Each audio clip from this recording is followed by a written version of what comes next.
Hey guys, this is John, and welcome to another Climbing the Rating Ladder game. I'm playing a 5-5 versus torsida24. What to play here? Let's play e6 on move 1 against d4. I know some of you French defense players may prefer this method.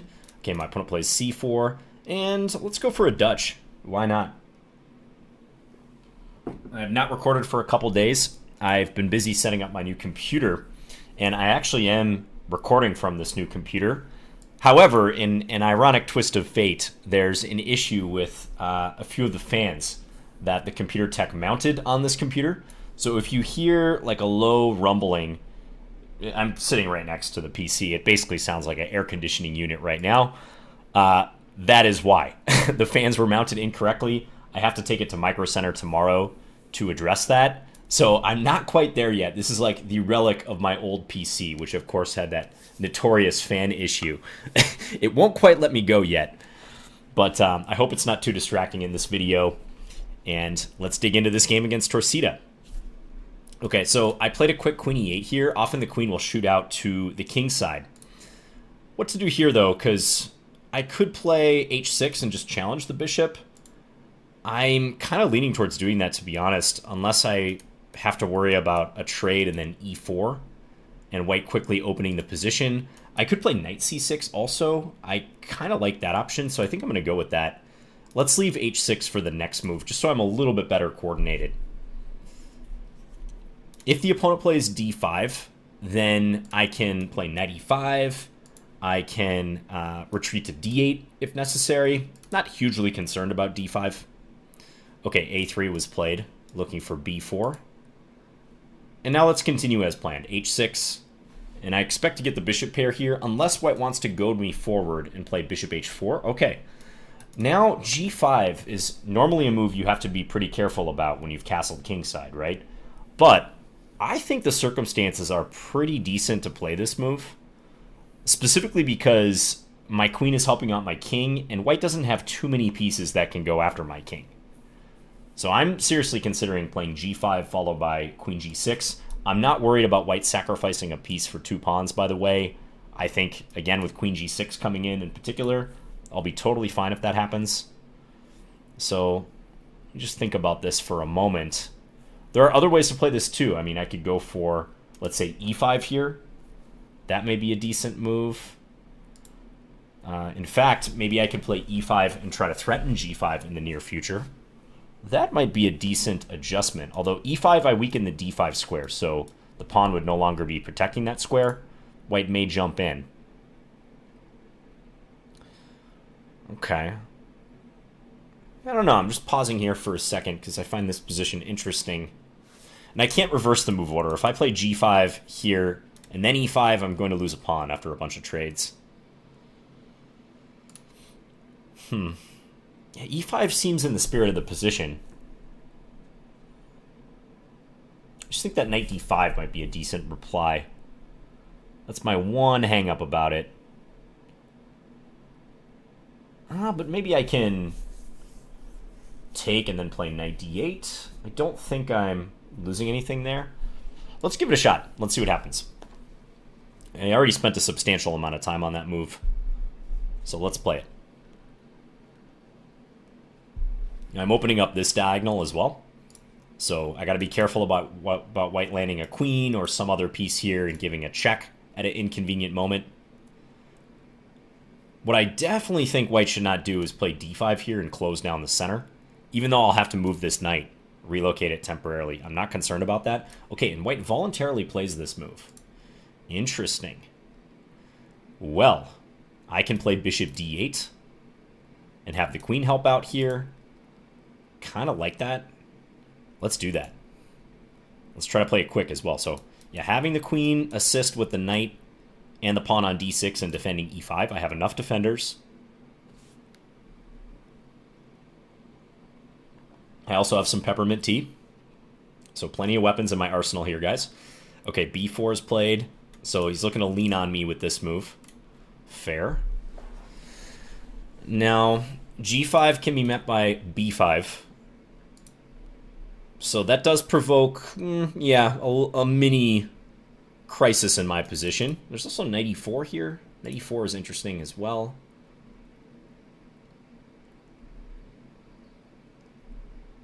Yeah, actually, maybe knight e4. Let's go for that. Because now my rook can help out and maybe pushing f4. I'm trying to use my preponderance of pawns in the center here to push my opponent around. Okay, now I can take here. Queen's defending the pawn. I know I have a lot of pieces on the back rank, but I have successfully won a pawn here. Maybe white will play b5, looking to counterattack my knight. And if that's played, taking on e3 is one option, as is d3. I would say taking on e3 would be the primary thing to consider here. Let's do that. Take. So if my opponent takes on c6, I take on d2. Got to be careful about that type of operation because I'm the one who's capturing the material second, the greater piece that is. But it appears to check out. I did make sure before I played that b7 was secure. If white was attacking b7 twice, like say they had their rook here or their queen on b3, that would be a problem. But yeah, here I'm recovering everything with an extra pawn if we count up the material, assuming white plays this. And then we can take stock. So if white plays queen takes d2 next, what to do? Maybe bishop g5, activate this bishop. Bishop f6 also comes to mind. I'm liking bishop g5 though. Get the bishop off of the back rank with tempo on my opponent's queen. So let's go for that.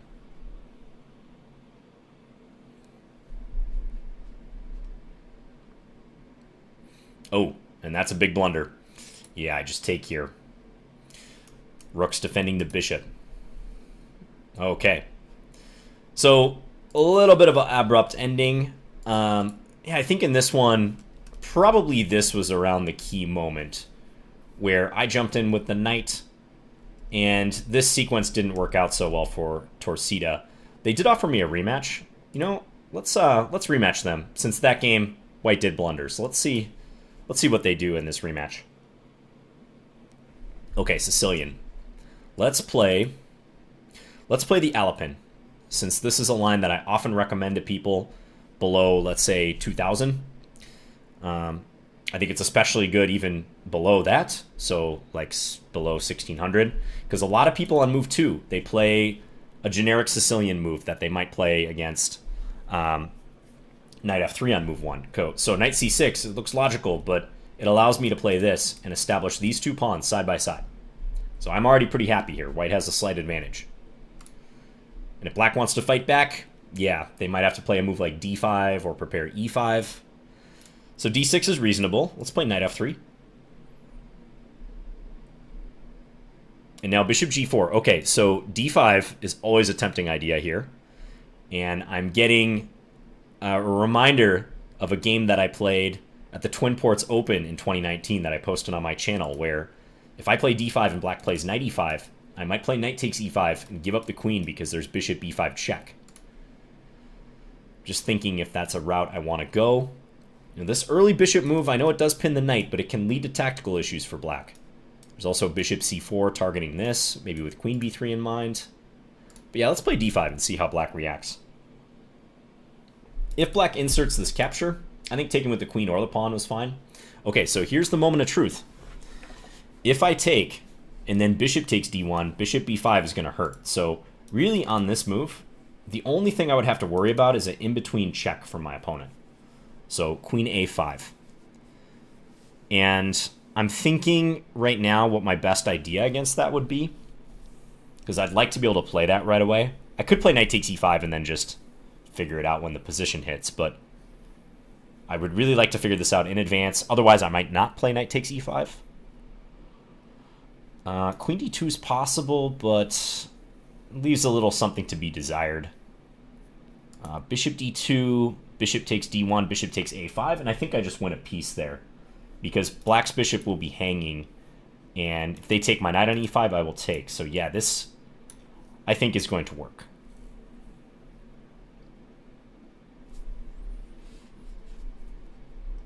But got to check moves like that.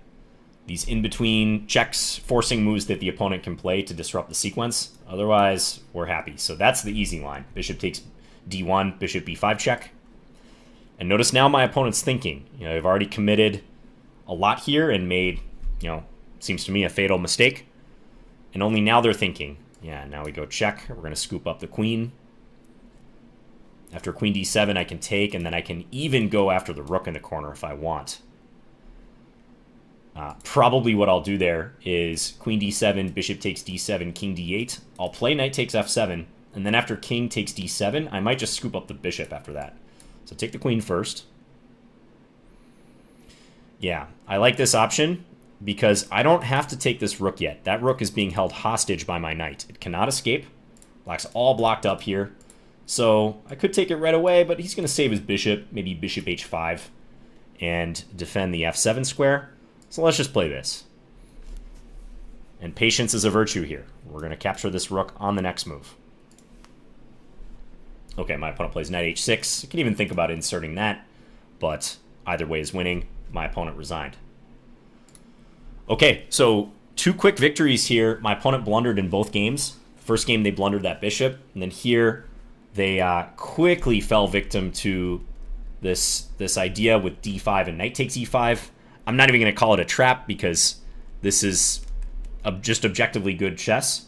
When I think of traps and tricks, I think of dubious decisions, but here I'm just playing the moves that I think are best, and it has the side effect of leading to problems if black's not careful, which black was not.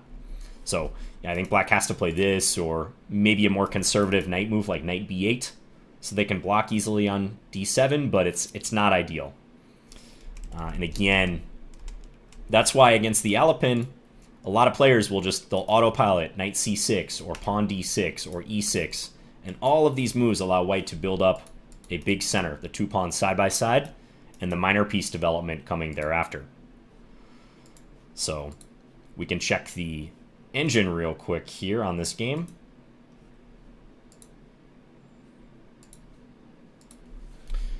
Okay, so yeah, you'll see in the opening Explorer, knight f6 and d5 are the most popular moves here.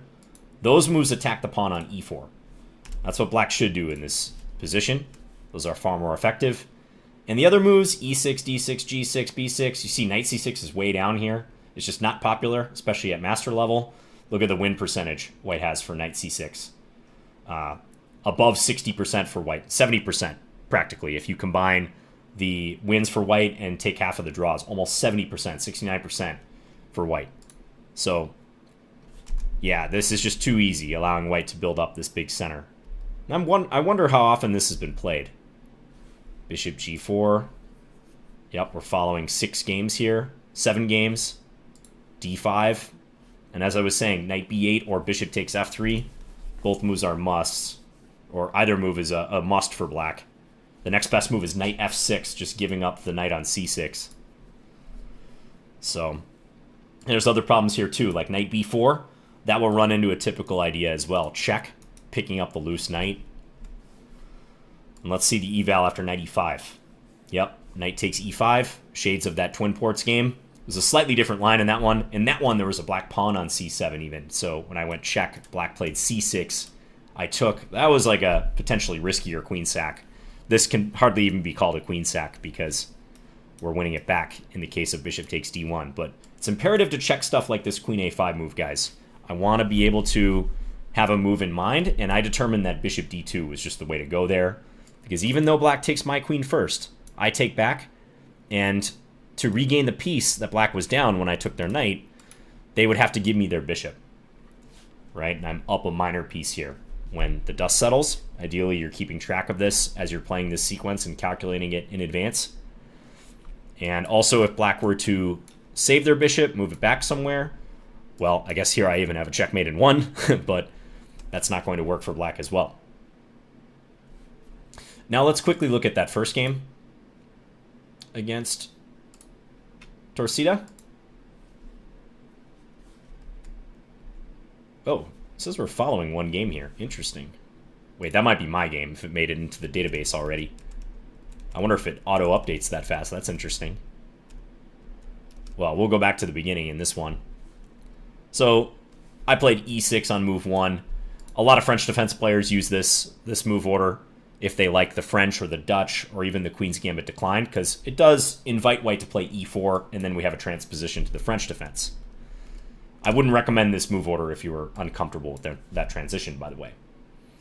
But my opponent played in this fashion, and I played the Dutch, and I played it in the classical Dutch style, where you go bishop e7 and then castles. I could also go for a setup involving d5 and possibly c6. That would be more of a stonewall setup. But there are alternatives here, too. These are sometimes flexible positions. You can see bishop b4 is played a lot here, and we have like a Dutch Nimzo-Indian hybrid, where black is pinning the knight. So that's fully playable. I do wonder how I could have played this better in the middle game. Already here, we're getting a little out of book. I'm running the Explorer right now. Knight bd7 is what black mainly plays here. Okay, knight bd7 makes a lot of sense. Again, helping e5 in the future. That is a break black would love to play in the Dutch. Very often black is looking to do that. So queen e8, castles. Yeah, and I wonder right around here, I'm not completely sure how I handled, say, the next 5 moves or so. So I think this would be worth looking at with the engine. I was mentioning h6, but I kind of wanted to get a little bit better developed before I did something like that. I was thinking maybe white can push back, and it'd be nice to just have a little bit more queenside development going if white tries to take the game towards the center. Like if f4, let's say, white can play e5, and I'm getting pushed around a little bit. So let's see what the computer thinks about knight c6. Okay, it doesn't hate it, but it does think white's somewhat better here. Over a half-pawn advantage at this point, which is fair. I mean, I think the computer is going to be a little suspicious sometimes of setups where you push the f-pawn early. That comes with the territory. The Dutch is considered to be a slightly risky opening. Don't tell Simon Williams I said that, although he's, I'm sure, aware of that. Okay, yeah, and knight c6, I felt like white's a3 was a little slow here. Maybe d5 is the way to go in this position. And I was thinking about knight d8 against that. Don't know that I'd want to take, because taking allows white to capture towards the center. White has 2 center pawns versus my 1. I'd have to move the knight again, and there is this half-open file that white can use. But yeah, a3 I think is a questionable decision. And now I played h6. The computer says, no, you should go knight e4 right away. Interesting. Ah, okay. These are some tactics that I didn't see in the game. On knight e4, if bishop takes e7, I don't have to take back right away. I can insert this move, knight takes c3, hitting the queen, to double up white's pawns. And this, again, looks a lot like a Nimzo-Indian, where even though I didn't play bishop b4 takes c3, white did end up with these doubled c-pawns here, which could be a long-term weakness, and hence why black is favored here. A plan for black from this position may be b6, knight a5, and then bishop a6 to target the pawn on c4. And also, this is a cool sequence. After knight e4, if white plays knight takes e4, I can play f takes e4, hitting the knight, which is in turn defending the bishop. And on bishop takes e7, again, I don't have to take this bishop right away. I can insert this capture, this in-between capture. This is perhaps a takeaway from this video. Look at these in-between captures quite closely when there's like an asymmetric series of moves that are forcing, especially captures, where it's not just like tit for tat, where you take me and I take you back. It's like you take me and I'm taking an unrelated piece. Those you got to work out pretty thoroughly in advance so you're not getting surprised and you're not getting the worst end of it. But here, if bishop takes f8, then again, black inserts a capture here. Captures on e2, attacking the queen and the rook. And black has 2 minor pieces against the rook when everything's clear. White does have 1 extra pawn here. White has all 8 pawns. Black has 7. But yeah, I would take black with the minor pieces. That's the most important thing here. And the computer agrees. 2 minor pieces usually is going to be better than a rook and a pawn, especially if there's a lot of pieces on board. Even though materially it's equal, according to the conventional metrics. Okay, so knight e4 would have been good timing here. But I played h6, bishop h4, and then e5. Again, I'm trying to push forward. If white plays, let's say d5, and I go knight b8, like I said I might, white does something like this, then this would be an idea. trying to swamp my opponent over here. Bishop g3, f4. Trapping that bishop. Capturing like that. This would essentially require white to sacrifice a little bit of material, I think. Yeah, like knight takes g5, trying to get a couple pawns for it. But my opponent played bishop g3 right away. And now I went bishop d8, hoping to help the queen defend. But yeah, it seems like my instincts were correct, that my position was not the best around here. I mean, this is +1 for white, according to the engine. It wants to take and then just play a patient move, h3. So the bishop always has a retreat. And I guess the engine's skeptical of my formation here. Although g5 followed by f4. Again, quoting Simon Williams, or alluding to Simon, I don't think he would mind playing this position. So maybe the engine eval, although it could reflect the objective reality of the position, for a human, this still looks pretty scary for white, coming after the bishop. So I won't read too much into that eval, although I will acknowledge white is probably better here. But on b4, okay, now I play the knight e4 move. Yeah, because b4, I didn't want to commit to g5 because I was worried about b5 being thrown in, hitting my knight, which, I mean, that really destabilizes a lot of these situations I hope to get. There may be other moves for white too. But knight e4 seemed appropriate now that this knight is undefended. And yeah, I think around here is probably where white's position falls apart, or at least becomes harder. Take. White played knight d2, and that broke the coordination between the queen and the pawn. And now black is getting a substantial advantage. If white had played knight h4, which looks like a risky move to play, knight on the rim, it allows g5. But apparently that's okay, because he can play bishop h5, hit the queen, and then he gets this square to work with. That's maybe still playable. Funny move here, I won't explore this line, but the engine likes rook f7 in this position. Okay. Yeah, suffice it to say, I think this plan a3, b4 was probably just a little too slow in the position for white. And after this, I mean, white's still in the game, but they are going down a pawn. Here, I took on e3. The computer likes this a little bit better. Interesting. Okay, trying to go after the bishop instead. Even though they can go here. Attacking my queen. Play g6, and still black's a little bit better. Even though my king might get opened up. That's the power of the bishop pair, folks. I have this nice pawn here, nice formation. So instead I just played it a little more conservative. But I felt good about this. Again, series of captures here. These captures where we're capturing pieces and pawns that are not in the same vicinity. Got to be careful about that. Amateur players oftentimes use these sequences too liberally. They go into them without understanding the ramifications. So do take that to heart from this video. You got to know what's going on here. You got to keep a constant material count and make sure you're coming out equal or on top. Yeah, and at the end I was up a piece here, or up a pawn rather. Bishop g5 hitting the queen. Looks like a decent move. Now, there's other moves though the computer suggests. Kind of abstract. a5 being one of them. I wonder, yeah, that means that maybe the a5 square would be good for white to put their queen on here. Okay. But yep, bishop f4, and that was the game right there. Okay. So, a couple games against a player in the mid-1700s. Thanks to torsida24 for the games. This was just a random opponent that I searched for, saw on the graph. And yeah, I think just tactically speaking, they were not alert enough. And in that second game in particular, that decision to play bishop g4 and allow d5 and then knight e5 afterwards, black's already busted there, so they got to work that out in advance. They didn't notice the weakness of the diagonal towards their king, allowing me that pseudo queen sacrifice, not even really a sacrifice. So be tactically alert, figure out those sequences, especially involving sacrifices and asymmetric captures, and you'll go far in those moments when the play gets a little chaotic. All right, hope you guys enjoyed this video. Sorry again for that background noise if you can hear it over my voice. I'll have that fixed soon, and the new computer, which is a powerful one, will be humming silently in the background, I hope. So let me know what you guys think if you have any questions, and I'll be back again soon with another video.